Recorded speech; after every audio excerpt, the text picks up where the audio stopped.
হঠাৎ করে আমি রাত্রিরে চলে এলাম, ডিমের কারি করা হবে আর সেটা পটল দিয়ে হবে। তো তোমরা দেখো আমি ডিমটাকে সেদ্ধ করতে বসিয়ে দিয়েছি আর এদিকে আমার পটলটা কাটাও হয়ে গেছে। আর এই যে আমার পটল কাটা রেডি, দেখতেই পাচ্ছ। আর আমি এখানে পেঁয়াজ আদা রসুনগুলো কেটে নেবো। তো ডিমের কারি খাবে, এদিকে আলুও দেবে না, শুধু পটল দিয়েই করতে হবে। তো কীভাবে করব সেটাই এখন ভাবছি বসে বসে। পেঁয়াজ রসুনগুলোও কেটে নেবো, তারপর আমি চলো তোমাদের দেখাচ্ছি রান্নাটা কেমনভাবে করব।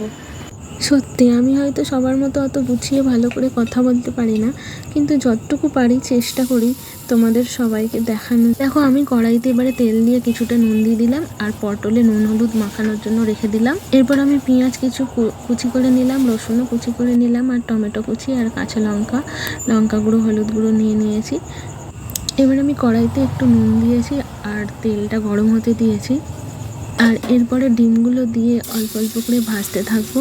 ডিমগুলো লাল লাল করে ভেজে নেওয়ার পর আমি পটলগুলো ভাজা করব, কারণ পটল যদি আগে ভেজে নিই তাহলে আমার ডিমগুলো কালো হয়ে যাবে, তাই জন্য। এবার দেখো আমার ডিমগুলো লাল লাল করে ভাজা হয়ে গেছে। তো এবার আমি ডিম তুলে ফেলবো আর তারপর আমি পটলগুলো ভাজা করে নেব। হঠাৎ করে মনে পড়লো, সময় যখন খারাপ থাকে তখন সবাই তোমাকে অবহেলা করে, সবাই তোমাকে দূরে সরিয়ে দেয়, কিন্তু সময় তো সবসময় একই রকম হয় না, কিছু সময় সময়টা বদলেও যায়।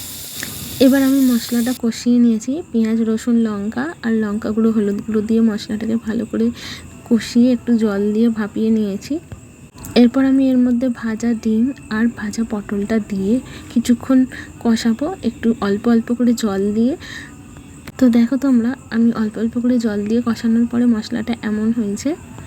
এরপর আমি এর মধ্যে একটু গরম জল দিয়ে দেবো আর ততক্ষণই ফোটাবো যতক্ষণ ওপর থেকে তেল না ছেড়ে দেয়।